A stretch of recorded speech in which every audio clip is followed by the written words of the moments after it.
আসসালামু আলাইকুম ওয়া রাহমাতুল্লাহি ওয়া বারাকাতুহু। প্রিয় শিক্ষার্থীবৃন্দ, আমাদের সামনে চট্টগ্রাম বোর্ড ২০২৫ এর একটা সৃজনশীল প্রশ্ন আছে। আমরা এই প্রশ্ন নিয়ে এখন তোমাদের সাথে কথা বলবো। আমরা এর উদ্দীপকে ২টা দৃশ্যপট দেখতে পাচ্ছি। এই দৃশ্যকল্প ২টা আগে পড়ি যে কি লেখা আছে।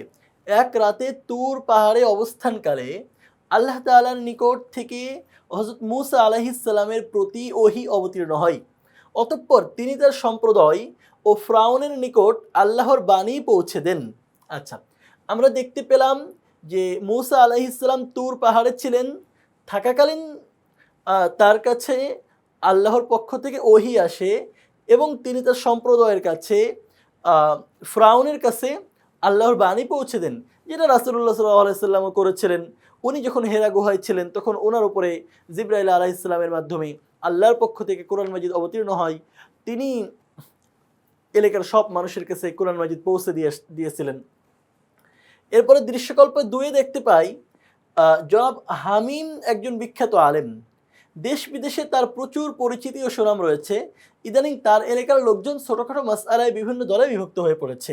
এ সমস্যা সমাধানের জন্য তিনি এলাকার সকল মসজিদের খতিবদের সমন্বয়ে একটি কমিটি গঠন করেন। নতুন কোনো সমস্যার উদ্ভব হলে কমিটি বৈঠক করে সর্বসম্মত সিদ্ধান্ত দেয়। রাষ্ট্রের পক্ষ থেকে গ্র্যান্ড মুফতি প্রধান মুফতি পদে নিয়োগের প্রস্তাব দেওয়া হয়। হামিম সাহেব উক্ত পদে যোগদান করেন। আমরা হামিমের ঘটনাটা আমাদের বইয়ের পঞ্চম অধ্যায়ের ইমাম আবু হানিফা রাহিমাহুল্লাহর ঘটনার সাথে অনেকটা মিল পাই, কিন্তু আবার একটা জায়গায় মিলে না। মিল যেখানে পাই, আবু হানিফা রাহিমাহুল্লাহ ওনার ৪০ জন ছাত্রদেরকে নিয়ে একটা ফিকহি বোর্ড গঠন করেন এবং সেখান থেকেই মূলত হানাফি মাযহাবের উৎপত্তি হয়। এবং আবু হানিফা রাহিমাহুল্লাহকে যখন প্রধান মুফতি বা প্রধান বিচারপতির দায়িত্ব দেওয়ার জন্য রাষ্ট্রের পক্ষ থেকে অফার করা হয়, তিনি তো সেটা নাকচ করে দেন। কিন্তু আমরা এখানে দেখতে পাই যে প্রথম অংশে তিনিও এলাকার খতিবদেরকে নিয়ে একটা বোর্ড গঠন করেছেন সমস্যা সমাধানের জন্য, কিন্তু পরবর্তীতে ওনাকে যখন গ্র্যান্ড মুফতির অফার করা হয়েছে তিনি গ্রহণ করছেন। মানে আবু হানিফা রাহিমাহুল্লাহর জীবনের কিছু অংশ বিখ্যাত আলিম হামিম সাহেবের সাথে মিলে, আবার কিছু অংশ মিলে না। এখন আমরা প্রশ্নগুলো পড়ব। প্রশ্ন ক, মদিনা সনদ কি? এই প্রশ্ন আমরা বারবার বলে আসছি যে রাসূলুল্লাহ সাল্লাল্লাহু আলাইহি সাল্লাম মদিনাতে যাওয়ার পরে সব গোত্রের, সব বংশের, সব ধর্মের মানুষদের নেতাদেরকে নিয়ে একটা বোর্ড করেন, একটা সনদ প্রণয়ন করেন। এই সনদকে ইসলামের ইতিহাসে, পৃথিবীর ইতিহাসে মদিনা সনদ হিসেবে দেখা হয়, বলা হয়। মদিনা ছিল বিভিন্ন ধর্ম ও গোত্রের লোকজনের আবাস। হযরত মুহাম্মদ সাল্লাল্লাহু আলাইহি সাল্লাম এই সকল জাতিকে এক করে সেখানে একটি ইসলামী রাষ্ট্র গঠনের পরিকল্পনা করেন। এ কাজ করতে গিয়ে তিনি সকল গোত্রের নেতাদের সাথে বৈঠক করে একটি লিখিত সনদ প্রণয়ন করেন। এটাই মদিনা সনদ, যেটা আমরা বললাম যে মদিনা শহরে যারা বসবাস করত, যত ধর্মের, যত বর্ণের সব মানুষদের নেতাদেরকে নিয়ে তিনি একটি সনদ প্রণয়ন করেন। এই সনদকেই বলা হয় মদিনা সনদ। খ নম্বর প্রশ্ন হলো, ইমাম বুখারী রাহিমাহুল্লাহ হাদিস বর্ণনায় মুমিনদের নেতা বলা হয় কেন? ব্যাখ্যা করো। তোমরা জানো যে ইমাম বুখারী রাহিমাহুল্লাহকে আমিরুল মুমিনিন ফিল হাদিস, যে হাদিস বর্ণনার ক্ষেত্রে মুমিনদের নেতা বলা হয়। প্রশ্ন হলো কেন বলা হয়, ব্যাখ্যা করো। আমরা বলছি ইমাম বুখারী রাহিমাহুল্লাহকে মুমিনদের নেতা বলা হয় শুধুমাত্র সর্বাধিক গ্রহণযোগ্য হাদিস বর্ণনা করার কারণে। ইমাম বুখারী রাহিমাহুল্লাহ দীর্ঘ ১৬ বছর সাধনা করে ৬ লক্ষ হাদিস থেকে যাচাই বাছাই করে ৭,২৭৫টি হাদিস বুখারীতে লিপিবদ্ধ করেন। এজন্য তাকে আমিরুল মুমিনিন ফিল হাদিস উপাধি দেওয়া হয়। তিনি প্রত্যেক হাদিস লেখার আগে অজু গোসল করে ২ রাকাত নফল নামাজ পড়ে ইস্তিখারা করতেন। ইস্তিখারার মাধ্যমে হাদিস বিশুদ্ধ মনে হলে তিনি সেই হাদিস লিখতেন। এ কারণে ইমাম বুখারী রাহিমাহুল্লাহকে হাদিস বর্ণনায় মুমিনদের নেতা বলা হয়। আমরা কি বলছি যে সর্বাধিক হাদিস যাচাই বাছাইয়ের ক্ষেত্রে সবচেয়ে বেশি কষ্ট যিনি করেছেন, অনেক হাদিস সংগ্রহ করে সেখান থেকে যাচাই বাছাই করে বুখারী শরীফ যিনি সংকলন করছিলেন তিনি আবু হানিফা ইমাম বুখারী রাহিমাহুল্লাহ। তো যেহেতু তিনি হাদিস বর্ণনায় উম্মতে মুসলিমার সবচেয়ে বেশি কষ্ট করছেন, এই জন্য ওনাকে বলা হয় আমিরুল মুমিনিন ফিল হাদিস, যে হাদিস বর্ণনায় মুমিনদের নেতা। এরপর আমাদের গ নম্বর প্রশ্ন হলো, মূসা আলাইহিস সালামের ঘটনাটি মুহাম্মদ সাল্লাল্লাহু আলাইহি সাল্লামের জীবনের কোন বিষয়ের সাথে সাদৃশ্যপূর্ণ, ব্যাখ্যা করো। মূসা আলাইহিস সালামের ঘটনা এখানে যেটা লেখা হয়েছে যে তিনি তুর পাহাড়ে গিয়ে নবুয়ত পেয়েছিলেন, আল্লাহ ওনাকে কিতাব দিয়েছিলেন। মুহাম্মদ সাল্লাল্লাহু আলাইহি ওয়াসাল্লাম হেরা গুহায় যাওয়ার পরে আল্লাহ ওনাকে জিবরাইল আলাইহিস সালামের মাধ্যমে কোরআন দেন। মুসা আলাইহিস সালাম যেমন তার সমাজের মানুষকে এবং ফিরাউনের কাছে দাওয়াত দিয়েছিলেন, মুহাম্মদ সাল্লাল্লাহু আলাইহি ওয়াসাল্লামও তখন ওই মক্কার যারা ছিল তাদেরকে দাওয়াত দিয়েছিলেন। মুসা আলাইহিস সালামের ঘটনাটি হযরত মুহাম্মদ সাল্লাল্লাহু আলাইহি ওয়াসাল্লামের জীবনের নবুয়ত প্রাপ্তির ঘটনার সাথে সাদৃশ্যপূর্ণ। মক্কার অদূরে হেরা পর্বতের গুহায় গভীর ধ্যানে মগ্ন থাকতেন হযরত মুহাম্মদ সাল্লাল্লাহু আলাইহি ওয়াসাল্লাম। 40 বছর বয়সে 610 খ্রিস্টাব্দে রমজান মাসের শবে কদরে হযরত জিবরাইল আলাইহিস সালাম তার কাছে ওহী নিয়ে আগমন করেন এবং তিনি নবুয়ত প্রাপ্ত হন। নবুয়ত লাভের পর তিনি প্রথমে গোপনে ও পরে প্রকাশ্যে মানুষকে ইসলামের দাওয়াত প্রদান করেন। উদ্দীপকের দৃশ্যকল্প 1-এ দেখা যায় হযরত মুসা আলাইহিস সালাম এক রাতে তুর পাহাড়ে অবস্থানকালে আল্লাহ তাআলার নিকট থেকে ওহী লাভ করেন। তার নবুয়ত প্রাপ্তির সূচনা লগ্নে তিনি তার সম্প্রদায় ও ফিরাউনের কাছে আল্লাহর বাণী পৌঁছে দেন, মানুষকে সঠিক পথে আহ্বান করেন।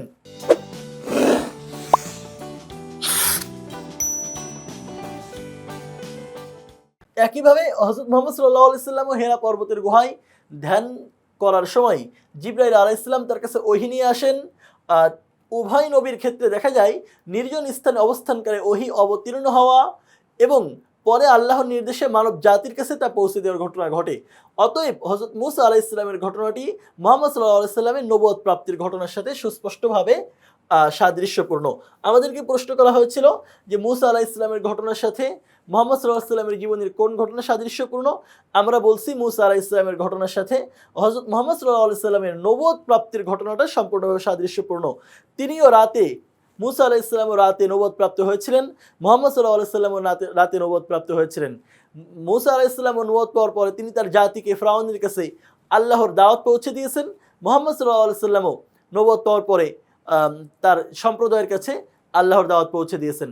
সুতরাং নবুয়ত প্রাপ্তির ঘটনাটা মুসা আলাইহিস সালামের সাথে হযরত মুহাম্মদ সাল্লাল্লাহু আলাইহি ওয়াসাল্লামের সাদৃশ্যপূর্ণ।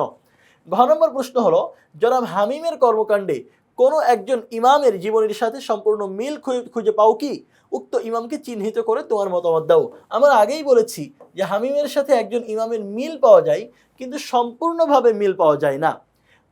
জনাব হামিমের কর্মকাণ্ডে কোনো একজন ইমামের জীবনের সম্পূর্ণ মিল খুঁজে পায় না, তবে তার কর্মকাণ্ডে ইমাম আবু হানিফা রাহিমাহুল্লাহর জীবন আদর্শের আংশিক মিল পাওয়া যায়।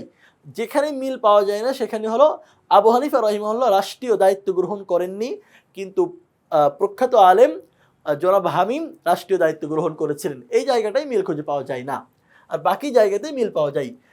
ইসলামী ফিকহ শাস্ত্রের প্রধান ইমাম ও 4 মাযহাবের অন্যতম প্রতিষ্ঠাতা ছিলেন ইমাম আবু হানিফা রাহিমাহুল্লাহ। তিনি কোরআন হাদিসের আলোকে প্রায় 40,000-এর বেশি মাসআলা সংকলন করেন এবং হানাফি মাযহাব প্রবর্তন করেন। তিনি শূরা বা পরামর্শ ভিত্তিক সিদ্ধান্তে বিশ্বাস করতেন। কোরআন মাজিদের বর্ণনা হলো আমরুহুম শূরা বাইনাহুম, তোমরা পরস্পর বিভিন্ন বিষয়ে পরামর্শ করো। ইমাম আবু হানিফা রাহিমাহুল্লাহ শূরা ভিত্তিক বা পরামর্শ ভিত্তিক সিদ্ধান্তে বিশ্বাস করতেন। এই জন্য তিনি প্রায় 40 জন মেধাবী শিষ্যকে নিয়ে, যেমন ইমাম মুহাম্মদ রাহিমাহুল্লাহ, ইমাম আবু ইউসুফ রাহিমাহুল্লাহ, এমন প্রখ্যাত মেধাবী 40 জন শিষ্যকে নিয়ে তিনি একটি ফিকহি বোর্ড গঠন করেন। কোনো নতুন মাসআলা উত্থাপিত হলে বোর্ডে আলোচনা করে সবাই মিলে সিদ্ধান্ত নিয়ে গবেষণার মাধ্যমে সর্বসম্মত সিদ্ধান্ত গ্রহণ করা হতো। উদ্দীপকের দৃশ্যকল্পে 2-এ দেখা যায় জনাব হামিম একজন বিখ্যাত আলেম, তার প্রচুর পরিচিতি ও দেশে বিদেশে সুনাম রয়েছে। ইদানিং তার এলাকার লোকজন ছোটখাটো মাসআলায় বিভিন্ন দলে বিভক্ত হয়ে পড়েছে। এলাকার সকল মসজিদের খতিবের সমন্বয়ে একটি কমিটি গঠন করে এই সমস্যার সমাধানের জন্য কোনো নতুন সমস্যার উদ্ভব হলে কমিটি বৈঠক করে সর্বসম্মত সিদ্ধান্ত দেয়।